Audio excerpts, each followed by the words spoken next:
Gue nggak pernah nyangka gue harus ngalamin treatment yang butuh sampai 3 miliar. Gue nggak ngerokok, nggak minum, nggak aneh-aneh.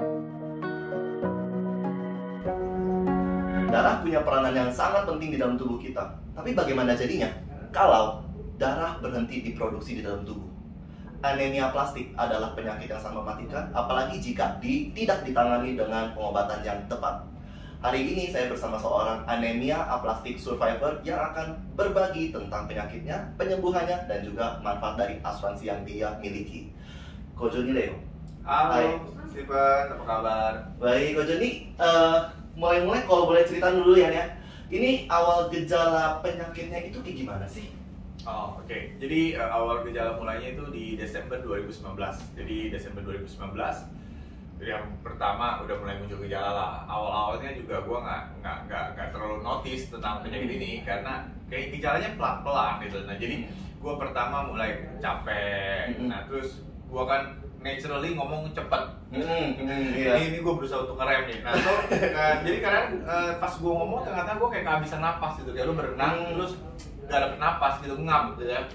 Nah terus yang ketiga yang paling notice adalah ya tubuh mulai muncul biru-biru, ngoceh-ngoceh, lebam-lebam. Kayak ditabok-tabokin banget ya? Kayak kebentur lah. Ketabok kan nggak sampai merah, ini biru kayak kebentur gitu kan. Nah, tapi nggak kebentur. Gitu. Nah itu, jadi gue mulai notice something wrong. Terus habis itu gue tanya temen gue dokter. Nah dia lihat wah muka lu pucat banget gitu. Dan habis itu ya udah dia suruh gue ngecek. Dan ternyata pas gue ngecek, wah semua trombosit HB leukosit gue merah-merah. Maksudnya ya rapotnya merah lah. Jadi maksudnya semua di bawah normal. Itu awal gejalanya nggak tahu apa-apa, cuma pokoknya dari situ aja gitu ya, mendadak lebam-lebam, terus gampang capek kesannya, kayak sesak napasnya terengah-engah gitu dong ya? Iya betul. Dan itu bikin kondisinya, nah tadi gue pikir cuma anemia biasa doang lah ya, anemia kan kurang darah ya. Bener, paling makan sangobion beres lah gitu kan, atau maksudnya ya kalau orang Chinese dulu suka makan fufang aciao gitu ya. Nah beres lah ya. Nah, maksudnya kita nggak boleh sebut merek ya. Nah terus ya, tapi ternyata tidak sesederhana itu gitu ya. Nah ternyata ini anemia apa sih? Jadi sum-sum tulang belakang gue tidak bisa memproduksi darah. Dan akibatnya ini menyebabkan gue mirip kayak vampir bang. Nah jadi kalau Edward Cullen lah ya, Edward Cullen vampir yang PKP gitu ya. Nah sebut lagi satu nama. Edward Cullen kan dia butuh darah orang lain buat bertahan hidup ya. Karena tubuh dia vampir, dia nggak bisa produksi darah. Nah kalau gue juga karena sum-sum tulang belakang gue nggak bisa produksi darah, gue butuh darah orang lain buat bertahan hidup. Jadi setiap minggu gue harus transfusi darah. Perlu donor terus setiap minggunya? Yes, setiap minggu gue mesti transfusi darah, butuh orang donor darah buat gue. Cuma kalau vampir pakai gigit-gigitan, gue pakai sedotan lah. Zaman modern udah pakai sedotan. Sedotannya transfusi. Iya. Nah, kalau gue nggak transfusi darah, apa akibatnya? Nah, akibatnya ya tadi itu, dari badan bisa muncul lebam-lebam, ya.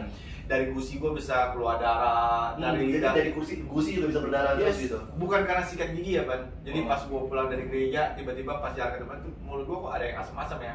Pas gue isi, kok berdarah gitu. Dan ternyata dari gusi udah keluar darah. Terus dari lidah bisa tiba-tiba keluar darah, kayak pori-porinya udah kayak mata air keluar darah. Iya, it's quite scary sih waktu itu terjadi. Nah tapi itu karena trombosit gue itu orang normal tuh 150.000 sampai 400.000 reksa.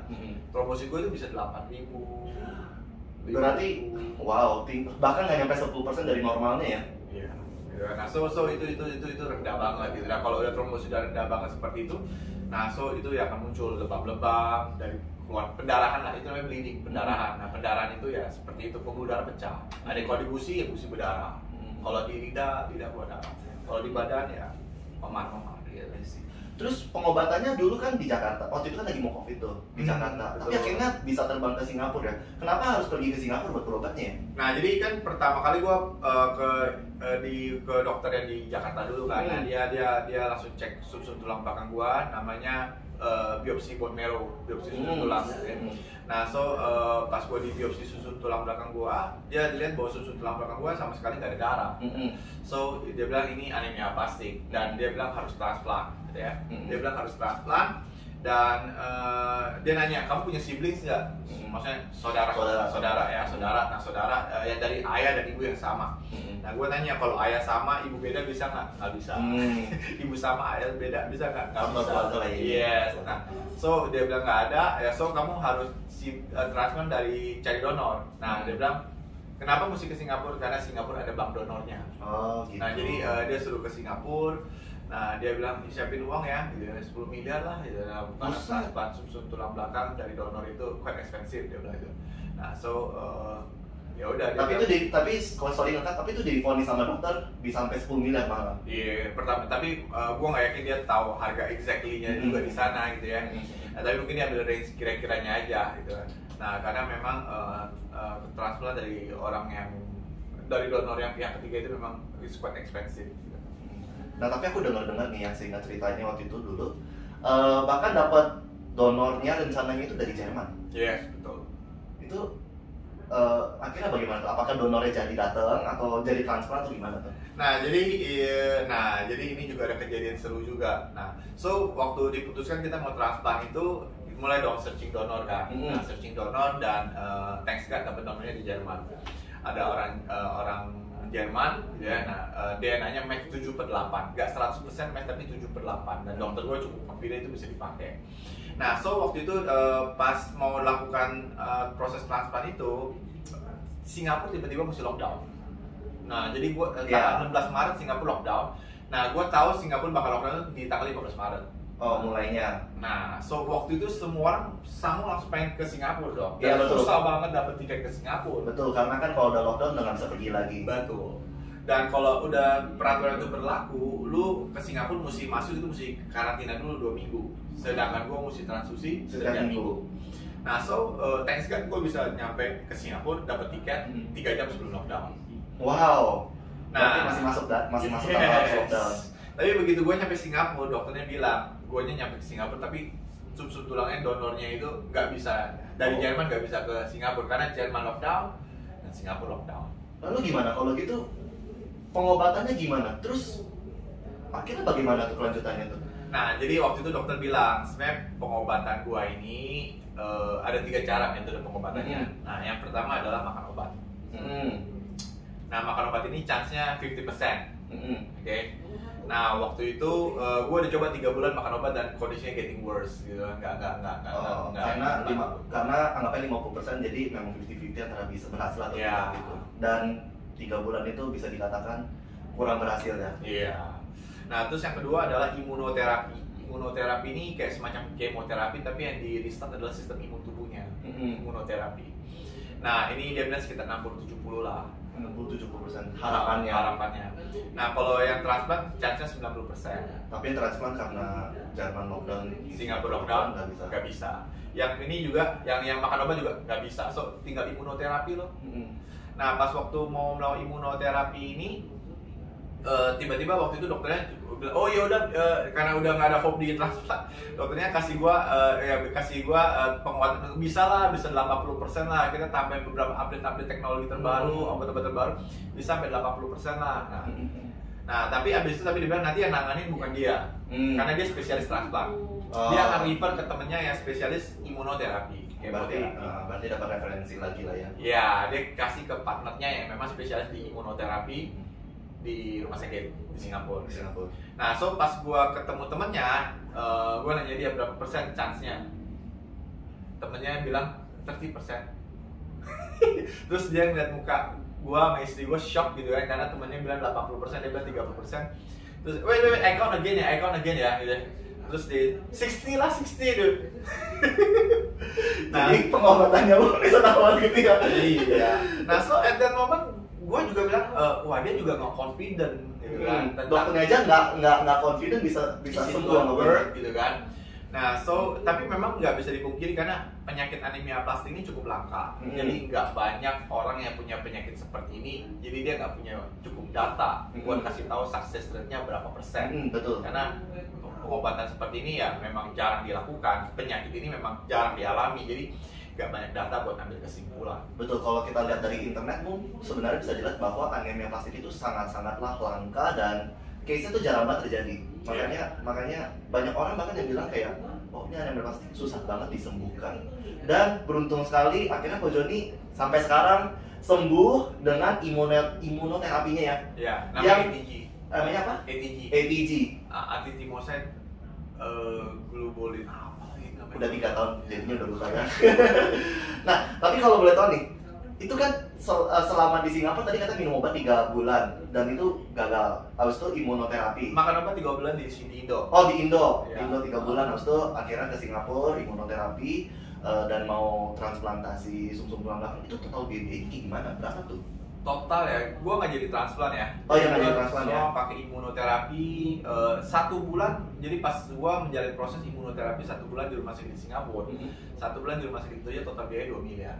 1 bulan di Singapura 2 miliar? Ya, 2 miliar. Nah, so 2 miliar itu, nah terus habis itu keluar dari rumah sakit, gue mesti makan obat per harinya ya kan. Per harinya kalau dikonversi ke rate itu per harinya kurang lebih sekitar 3 juta. 3 bulan pertama. Sebentar, satu obatnya itu 3 juta setiap hari makan 1? Iya. Enggak. Pokoknya obat yang gue harus makan itu total nilainya harganya 3 juta lah. Per harinya? Per harinya. Oke. Per hari 3 juta selama 3 bulan. Nah, 3 bulan kedua gue mesti makan obat per harinya 2,5 juta. Bulan ke-4 sampai bulan ke-6. Bulan ke-7, oke, berarti bulan ke-7 dari itu sampai dengan Januari 2022 kemarin gue makan obat per bulan kurang lebih sekitar 5 juta. Wow. Sampai sekarang masih minum obat atau udah stop? Enggak, Januari 2022 gue udah stop makan obat. Oh, berarti case close, udah nggak ada minum obat sama sekali lagi. Nggak minum obat sama sekali. Terus masih kontrol lagi? Enggak, udah enggak. Gue paling medical check up, cek darah setiap bulan. Habis itu gue lihat aja kalau ya selama rapotnya masih bagus, kan. Sekarang trombosit, HB, leukosit semua udah normal. Dan selama masih normal ya masih fine lah. Tapi setiap bulan sekarang jadi lebih rutin untuk kontrol cek darah ya? Pertama awal-awal 2 minggu sekali, sebulan sekali, itu sekarang udah 3 bulan sekali. Jadi cek darahnya udah 3 bulan sekali, kadang 6 bulan sekali. Ya. Tapi sekarang dikasih 3 bulan sekali lah cek darahnya. Bagus lah kalau gitu. Nah kalau boleh tahu nih total biayanya semuanya itu berapa, dan Ko Joni kan ada asuransi betul ya? Iya. Prudential punya kartu hitam. Apakah itu semuanya di cover, dan pas lagi di rumah sakit Singapura itu gampang atau susah tuh proses klaimnya? Ya, jadi total semua biayanya itu kurang lebih sekitar 3 miliar lah ya. Yang di Indo sekali transfusi darah kan sekitar 20-an juta gitu ya. Terus di Indo juga berapa kali rawat inap sekitar 200-an juta, ada 100-an juta. Jadi total semua total 3 miliar lah ya. Ya thanks God itu semua full cover gitu ya, sama Prudential gitu ya. Dan ya prosesnya cukup mudah. Jadi maksudnya pas datang ke sana pun bayangin kalau harus sistemnya reimburse ya, untungnya bisa cashless.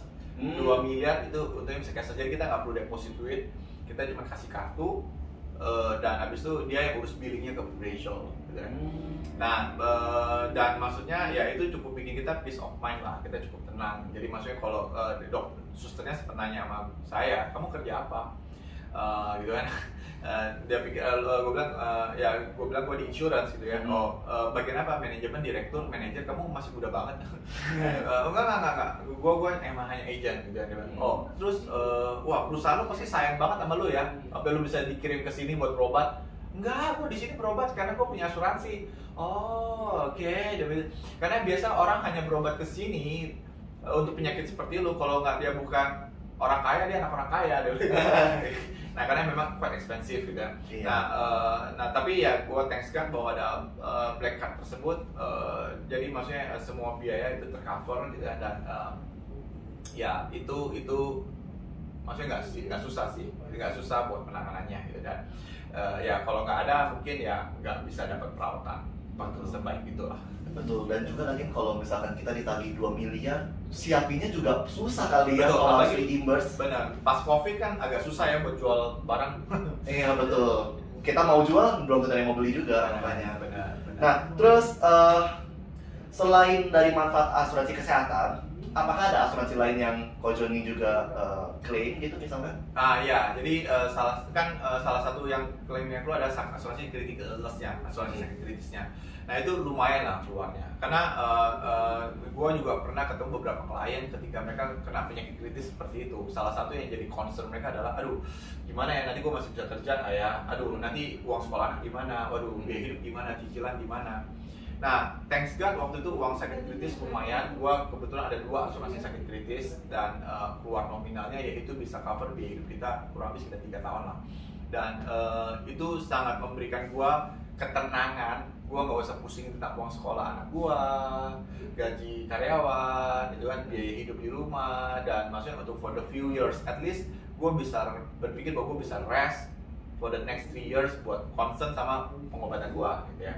Nah, tapi ya thanks God, justru karena gue punya that kind of peace, that kind of rest, gitu, gue malah recovery lebih cepat, gitu ya. So in a year, gitu ya, gue udah bisa recovery. Jadi nggak ada stres sama sekali lah ngapain. Yes. Nggak ada beban, bisa dengan tenang melakukan pengobatan, bisa dengan tenang juga bayarin semua yang memang harus dibayar gitu. Betul, ya. betul. Jadi black card gue adalah buat cover biaya rumah sakit. Tapi asuransi critical illness gue adalah buat cover biaya hidup gue selama waktu yang gue perlukan buat gue istirahat dan recovery tersebut gitu. Nah jadi dulunya perlu, banyak orang cuma concern sama asuransi kesehatannya, tapi mereka nggak concern sama asuransi critical illness, dan akibatnya ketika mereka masuk rumah sakit butuh treatment yang lama, mereka tetapi aduh gue mesti kerja nih, biaya untuk hidupnya betul. Yang tidak Betul, jadi dia nggak bisa totally rest gitu kan. Nah, tapi waktu itu kita 4 bulan di Singapura, ya. lama juga ya, 4 bulan. Yes. 8 bulan pengobatan healing gitu ya. Nah, so dan waktu itu COVID, nah, so tapi maksudnya uang itu sangat membantu kita buat biaya hidup kita selama masa-masa itu. Gitu. Uang sakit kritis, asuransi klaim sakit kritis itu. Betul, bagus banget ya, dan beruntung banget juga pengobatan imunoterapinya itu berhasil meskipun Ya. kata dokter 60% harapannya ya. Ya. Oke, sebagai penutup, Ko Joni, apakah ada kata-kata yang ingin disampaikan kepada penonton video ini? Oke, gue nasabah Prudential kan dari sejak tahun 2004 gitu ya. Nah, dari 2004 sampai tahun 2020 relatif gue hampir nggak pernah ngeklaim lah. Oke. Nah, tapi sekalinya gue ngeklaim di tahun 2020 itu total Prudential dari gue 3 miliar buat di rumah sakit gue plus asuransi sakit kritis gue. Nah, jadi teman-teman, gue cuma mau ngomong gini bahwa lebih baik kita punya asuransi tapi nggak pernah ngeklaim. Oke. Nah, tapi daripada nanti pas kita mau ngeklaim kita nggak punya asuransi gitu loh. Nah, karena kalau misalnya kita punya asuransi tapi kita nggak ngeklaim, ya kerugiannya terukur lah gitu ya. Maksudnya lu bisa handle lah. Maksudnya kalau orang kan suka pikir kan, aduh gue ngapain di asuransi, gue nggak pernah klaim, gue sehat-sehat aja kok gitu, rugi gitu kan. Nah, tapi maksud gue itu adalah something yang manajemen yang lu masih bisa ukur. Paling premi berapa sih, 500.000 ya, 1 juta gitu. Lu masih bisa handle that kind of money gitu. Masih paling hemat-hemat gak minum kopi sehari gitu kan. Nah, itu lu masih bisa manage. Nah, tapi masalahnya adalah kalau kita nggak punya asuransi terus kejadian, nah biaya rumah sakit itu nggak keukur loh. Gue nggak pernah nyangka gue harus ngalamin treatment yang butuh sampai 3 miliar. Gue nggak ngerokok, nggak minum, nggak aneh-aneh gitu kan. Nah, tapi gue olahraga, nggak suka ngemil dan sebagainya. Nah, so itu aja bisa sekali sakit habis 3 miliar gitu kan. Nah, tapi kalau waktu itu gue nggak punya asuransi, nah kerugiannya itu kita nggak terukur. Karena kalau lu nggak punya asuransi, lu adalah perusahaan asuransi buat diri lu sendiri. Nah, masalahnya adalah ketika terjadi resiko, kita lebih kuat atau perusahaan asuransi lebih kuat. So, gua sih lebih kapan gue bayar uang kecil tuh alihkan risiko itu kepada pihak yang lebih kuat, insurance. Gitu. Mantap. Terima kasih banget atas waktunya Ko Joni. Thank you. Pertemuan kita sampai di sini terlebih dahulu. Terima kasih atas waktunya. Sampai ketemu lagi di kesempatan berikutnya. Sama-sama Stephen. Thank Sukses you. ya. See you. Bye.